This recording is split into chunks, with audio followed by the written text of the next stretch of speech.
All right, now we come to examples. The first set of examples comes from the internet. Right, so this is data deluge examples from the internet.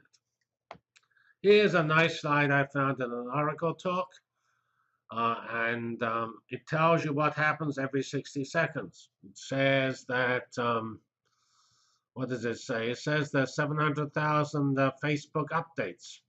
It says there are 168 million emails are sent, 700,000 search queries, 13,000 music streaming on Pandora, 12,000 ads on Craigslist, and so on. So this is pretty impressive. What happens every minute? And this is driving internet activity.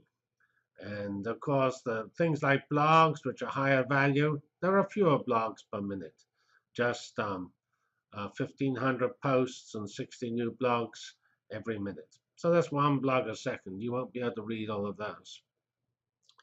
Note Skype already has 370,000 minute voice calls going on every minute. So that's quite impressive.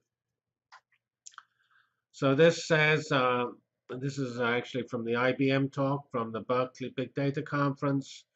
It discusses where the data is coming from. We have on the left the basic internet, 12 terabytes of tweet data every day, 25 terabytes of Facebook log data, and it doesn't actually know how much data Google has.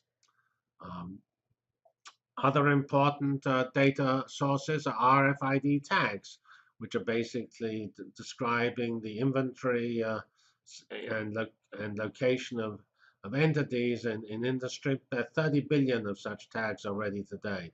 There are only 1.3 billion in 2005. We have 4.6 billion camera phones available. So that's responsible for the explosion in uploaded images. And of course, we have hundreds of millions of GPS devices. That GPS data is driving the data deluge. In the energy area, we have 76 million smart meters in 2009, 200 million smart meters in 2014.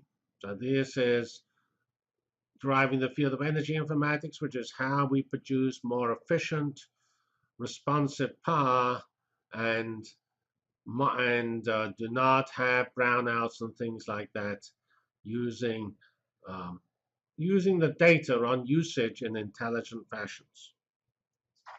Here's a nice plot from a company called Jess, called the Geosocial Universe, and it has in the middle 5.3 billion cell phones. And then around there we have floating around, we have various sources of data, of which the largest is Skype at 663 million, and it goes through Gmail and Hotmail and Facebook and Yahoo and all sorts of other LinkedIn and MySpace and so on. So this is the universe of data that's driving social interactions.